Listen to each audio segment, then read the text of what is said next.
불교. 그는 잠시 말을 멈추고는 다시 계속했다. 불교에서는 사람이 죽을 때 죽은 자의 영이 충분히 경계하여 수많은 악마들을 피해 도망가야 하며 그렇지 않을 경우 영은 다시 육체에 깃들어 윤회의 사이클로 되돌아간다고 설명하고 있습니다. 반면에 만약 그 악마들을 잘 피해간다면 그는 윤회를 벗어나 깨달음에 위한 희열의 경지에 들어간다고 합니다. 실제로 이것은 개인에 대해서보다는 인류 전체에 대해 보다 적합한 표현입니다. 왜냐하면 인류는 어떤 선택의 기로에 설 때마다 자신을 윤회의 사이클로 되돌아가게 만들고자 하는 악마들과 싸워야 하기 때문입니다. 여기서 악마들이란 동류 인간에 대한 또는 우리들이 살고 있는 자연 환경에 대한 공격심을 말합니다. 또 깨달음을 통한 희열의 경지란 과학이 인류에게 봉사하는 문명의 황금시대, 즉 지상낙원으로서 과학기술의 도움으로 장님이 볼 수 있게 되고 귀머거리가 들을 수 있게 되는 시대를 뜻합니다. 인류가 이러한 악마들에 대해 충분히 경계하지 않는다면 다시 태어나는 사이클로 되돌아가서 원시 상태로부터 다시 시작하지 않으면 안 될 것입니다. 그리하여 또 다시 고뇌에 넘치는 투쟁의 세계 속에 살면서 조금씩 진보된 사회를 향해 서서히 나아가게 되겠지요. 순환을 의미하는 자가 수많은 고대 문헌에서처럼 우리들의 문장에 그려져 있는 것도 그 때문입니다. 문제는 과학의 평화적인 이용이 허용하는 낙원을 택하든가 아니면 원시 상태로 되돌아 가는 지옥을 택하든가 선택하기에 달렸지요. 만약 원시 상태로 되돌아 간다면 인간은 자연을 이용하고 지배하는 대신 자연에 복종해야 할 것입니다. 이것은 어떤 종의 인류가 자신의 행성을 벗어날 수 있는가에 대한 우주적 수준에서의 자연 선택이라고 할 수 있습니다. 자신의 공격성을 완전히 억제할 수 있는 자들만이 그 단계에 도달합니다. 그렇지 않은 자들은 자신의 과학 기술을 발전시켜 인류를 파괴할 만큼 충분히 강력한 무기를 만든 다음 곧바로 자기 파괴의 길로 들어갑니다. 그러므로 우리들은 외부에서 접촉을 시도해오는 자들에 대해서는 결코 두려워하지 않습니다.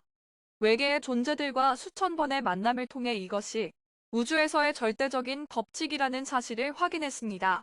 자기들의 태양계에서 탈출할 수 있는 능력을 갖춘 인간들은 예외 없이 평화를 사랑하는 사람들이었습니다. 우리들이 우리 자신의 태양계를 벗어나는 여행을 가능케 해줄 강력한 에너지원을 발견할 때란 그 에너지로 돌이킬 수 없는 파괴력을 지닌 공격용 무기를 만들 수 있는 때를 의미하기도 합니다. 이러한 기로의 순간에서 만일 우리 자신의 공격성을 완전히 제어하지 못한다면 우리들은 자신을 멸망시키고 진보 마이너스 파괴라는 사이클로 되돌아갑니다. 그러므로 자기들의 태양계를 넘어 여행하는 자들은 자신의 공격성을 극복함으로써 그러한 사이클로부터 이미 탈출했다는 것을 의미합니다. 지구상에서 당신이 살고 있는 지역, 프랑스는 유럽을 건설하기 위해 노력함으로써 이미 옳은 길을 걷고 있습니다. 프랑스는 군대를 갖지 않은 최초의 나라가 되어 전 세계에 모범을 보여야 합니다. 프랑스의 직업군인들은 평화를 유지하기 위한 유럽군의 기초를 놓아야 하며 결국 세계평화군을 창설하는데 촉매가 되어야 합니다. 전쟁의 수호자가 아닌 평화의 수호자가 되어 그 이름이 더욱 존경받게 될 것입니다. 잘 알려진 한 나라가 앞장서감으로써 다른 나라들이 따를 수 있게 모범을 보여줄 필요가 있습니다. 프랑스는 징병제도를 폐지하고 유럽을 건설하는 사업에 직업군인을 배치했는데 그렇다고 해서 다른 나라가 프랑스를 침략하지는 않을 것입니다. 오히려 다른 나라들은 당신의 나라가 취한 길을 모방하고 따르게 될 것입니다. 일단 유럽의 군대가 통일되면 유럽의 경제도 단일 유럽 통화를 만들므로써 통일될 수 있습니다. 그런 다음 이 과정은 전 세계로 확대 적용될 수 있을 것입니다. 여기에 덧붙여 첫 번째 메시지에서 언급한 대로 단일의 세계 공용어가 만들어져 지구상의 모든 학교에서 필수 과목으로 가르쳐져야 합니다. 만약 이 길을 앞장서서 가야 할 나라가 있다면 그것은 프랑스입니다. 자기 파멸을 가져올 무기를 축적할 때면 언제나 억제력을 들먹거리지만 어떤 나라가 다른 나라를 억제하려고 할 때 마이너스 누가 될지 알 수 없지만 그 불운한 행동이 억제력을 공격력으로 전환시키는 도화선이 되어 전 세계를 치명적인 위험에 빠뜨릴 수도 있는 것입니다. 인간은 과거를 기반으로 미래를 생각합니다만 이것은 잘못입니다. 과거는 그저 웃어 넘겨야 합니다. 과거를 토대로 현재를 구축한다기보다는 현재를 토대로 미래를 구축해야만 합니다. 선진국의 사람들이 원시 상태를 벗어난 지는 겨우 30년밖에 되지 않았다는 것을 당신들은 알아야 합니다. 당신들은 이제 막 깨어나고 있습니다. 지구에는 아직도 수많은 사람들이 원시 상태에 머물러 있으며 하늘에서 무엇을 보게 되면 곧 신의 현시라고 생각합니다. 또 자연을 신으로 숭배하는 종교가 경제적으로 뒤떨어진 나라에서는 여전히 맹위를 떨치고 있습니다. 나이가 많다고 사람들을 존경해서는 안 되며 지성을 존경해야만 합니다. 그러나 노인들에게는 쾌적한 삶을 누릴 수 있도록 보장해 주어야 합니다. 옛 조상들이 숭배의 대상이 되어서는 안 됩니다. 그 대신 그들을 우주에 대해 눈을 뜨지 못했고 또 세대에서 세대로 가치 있는 것을 거의 아무것도 물려줄 수 없었던 가엾고 부족하고 원시적이었던 사람들의 표본으로 삼아야 합니다. 신도 영혼도 존재하지 않는다. 그는 계속 말을 이어나갔다. 사회가 원시적이면 원시적일수록 신을 숭배하는 종교가 더욱 활개를 칩니다.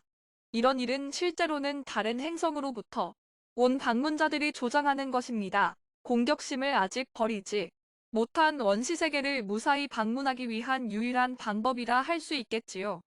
당신들도 언젠가 진화된 인간으로 원시세계를 방문할 수 있는 단계에 도달하면 이러한 방법을 쓰지 않을 수 없게 될 것입니다. 원시적인 사람들이 신으로 맞아주는 일은 사실 매우 즐거운 일입니다. 이 방법은 실제로 매우 간단한데 원시인에게 있어서는 하늘에서 내려오는 것은 무엇이든지 신성하기 때문이지요. 물론 존경받고 환대받으려면 약간의 연출을 할 필요가 있습니다. 그것은 해로운 일이 아니니까요. 지금도 우리들은 계속 지구의 현시에서 이 방법이 아직도 유효한지 또 대중이나 정부, 보도기관이 어떤 반응을 나타내는지 보고 있습니다. 우리들은 이런 식으로 자주 우리 자신을 즐깁니다. 첫 번째 메시지에서 이미 얘기한 것처럼 신은 존재하지 않으며 영혼 또한 명백히 존재하지 않습니다. 만일 과학이 관여하지 않는다면 죽음 후에는 아무것도 남지 않습니다. 이미 알고 있듯이 생물의 각 세포는 그 생물의 신체 및 지성에 관한 설계도를 포함하고 있기 때문에 죽은 조직으로부터 세포 하나만 있으면 그 생물을 재생시키는 것이 가능합니다. 사람은 죽음의 순간에 체중이 몇 그램 줄어드는 것이 증명되는데 이것은 사실 살아있는 생물이라면 모두 가지고 있는 에너지가 죽음의 순간을 소멸하는 것에 지나지 않습니다. 당신도 알다시피 에너지도 물질과 마찬가지로 무게가 있는 것입니다. 당신은 또한 우리들이 무한히 작은 세계 속에서도 지성을 갖춘 유기적인 생명체를 발견했다는 사실을 알고 있습니다.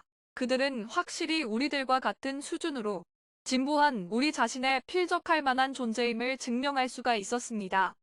그리하여 우리들은 한성이나 행성들도 어떤 거대한 존재의 미립자들이라는 사실을 알았습니다. 그 거대한 존재도 분명히 호기심에 찬 눈으로 다른 별들을 쳐다보고 있을 것입니다. 무한히 큰 존재의 미립자 수준에 살고 있는 사람들에게 있어서 한때 비물질적인 신을 믿었던 때가 있었으리라는 것은 충분히 가능한 일입니다. 당신은 모든 것이 모든 것 속에 포함되어 있다는 사실을 반드시 이해하지 않으면 안 됩니다. 지금 이 순간에도 당신의 팔을 구성하는 하나의 원자 속에는 신이나 영혼의 존재를 믿거나 믿지 않는 세계가 무수히 태어나고 또 무수히 죽어가고 있습니다. 천년이라는 오랜 시간도 태양이 하나의 원자에 지나지 않는 거대한 존재에게는 단 한 걸음을 밟는 시간에 지나지 않을 것입니다. 시간은 실제로 질량 또는 생명 형태의 크기에 반비례합니다. 그러나 우주에 있는 모든 것은 살아있으며 무한대와 무한소의 사이에서 조화를 이루고 있습니다. 지구도 다른 모든 행성들과 같이 살아있지만 그 미생물에 지나지 않는 인간에게는 이것을 이해한다는 것이 매우 어렵습니다. 지구와 인간 사이의 질량의 거대한 차이로 인한 시간 간격 때문에 당신은 지구의 맥동을 감지할 수가 없는 것입니다. 우리들의 적혈구나 신체를 구성하는 원자 하나하나는 자기나 동료들이 어떤 생물의 일부분이라고는 상상도 못하겠지요. 끝으로 각 개체에 무슨 일이 일어나든 우주의 균형은 일정하게 유지됩니다. 그러나 우리들의 수준에서 행복해지기를 원한다면 우리들은 무한대와의 조화 속에서, 무한소와의 조화 속에서, 그리고 동료 인간과의 조화 속에서 살아가지 않으면 안 됩니다. 어떤 종류의 신이나 영혼의 존재를 지지하는 논의도 우주의 무한성을 상정할 때 그 논거를 상실하게 됩니다. 천국이 어느 특정한 장소에 존재할 수 없으며 우주가 무한하기 때문에 그 중심은 존재하지 않습니다. 또 이미 말한 바와 같이 무한대의 존재와 무한소의 존재로 된 우주 사이의 질량의 엄청난 차이가 시간의 흐름에 결정적인 간격을 만들기 때문에 일체의 커뮤니케이션이 성립되지 않습니다. 사람이 죽은 다음 육체를 빠져나가는 불멸의 영혼이 있다고 상상해 봅시다. 이것은 매우 시적이기는 하지만 원시적인 사람들의 마음속에서 생겨난 다소 유치한 생각일 뿐입니다. 그렇다고 한다면 우리는 그 영혼이 도대체 어디로 가는지 알 수 없습니다. 왜냐하면 우주는 무한하기 때문입니다. 죽음의 순간 인간의 몸에서 나온 일정량의 에너지는 뿔뿔이 흩어져 우주의 편재한 에너지 속에 분산되므로 독자성을 상실합니다. 독자성이란 방금 죽은 사람이 살아있을 때 그의 세포 속에 존재하는 것으로 임신의 순간 형성된 최초의 세포 속의 남녀 유전자로 결정되는 고유 설계도에 따라 조직화되는 그 물질 속에 새겨져 있는 것입니다. 지구상의 생명의 기원에 대해서 누군가 이렇게 말할지도 모릅니다. 당신의 설명에는 뭔가 설득력이 없군. 왜냐하면 시작이 어떤가에 대해선 말할 수 없으니까. 하지만 시작이 어떠했는가 하는 질문은 어리석은 것입니다. 그러한 질문은 질문자가 시간과 공간의 무한성을 자각하지 못했다는 것을 증명하는 것입니다. 물질에는 시작도 끝도 없습니다. 당신도 이미 들어본 적이 있듯이 아무것도 없어지지 않고 아무것도 새로 생기는 일 없이 다만 모든 것은 그 형태만 바뀌어 갈 뿐이기 때문입니다. 물질은 단지 그 형태만이 변해가는데 그것도 이를 실현시킬 수 있는 과학적인 수준에 도달한 사람들의 의지에 따라 가능할 뿐입니다. 이 사실은 무한의 어떤 수준에 있는 생명에게도 똑같이 적용됩니다. 이것이 우리들의 문장이 나타내는 두 번째 부분인 다윗의 별이 의미하는 바입니다. 즉 중첩된 두 개의 삼각형은 위에 있는 것은 아래 있는 것과 같다는 것을 의미합니다. 이 사실은 무한의 어떤 수준에 있는 생명에게도 똑같이 적용됩니다. 이것이 우리들의 문장이 나타내는 두 번째 부분인 다윗의 별이 의미하는 바입니다. 즉 중첩된 두 개의 삼각형은 위에 있는 것은 아래 있는 것과 같다는 것을 의미합니다. 당신은 이 두 개의 상징이 함께 그려져 있는 것을 티베트의 사자 의서 혹은 바르도 도돌과 같은 많은 고대 문헌에서 찾아볼 수 있을 것입니다. 확실히 인간의 유한한 두뇌로 무한을 이해하는 것은 매우 어렵습니다. 따라서 그러한 두뇌는 모든 일에 대해서 책임질 수 있는 하나 또는 다수의 신들을 설정함으로써 우주를 시간적으로나 공간적으로 한정시킬 필요를 느끼는 것입니다.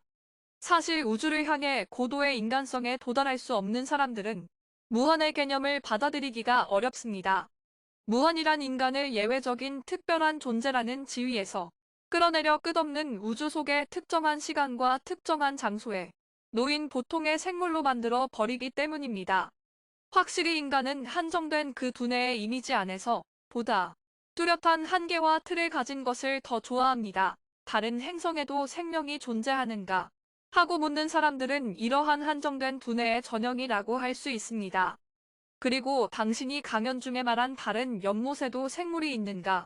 라고 묻는 우물 안 개구리의 비유를 우리들은 매우 적절한 비유라고 생각합니다.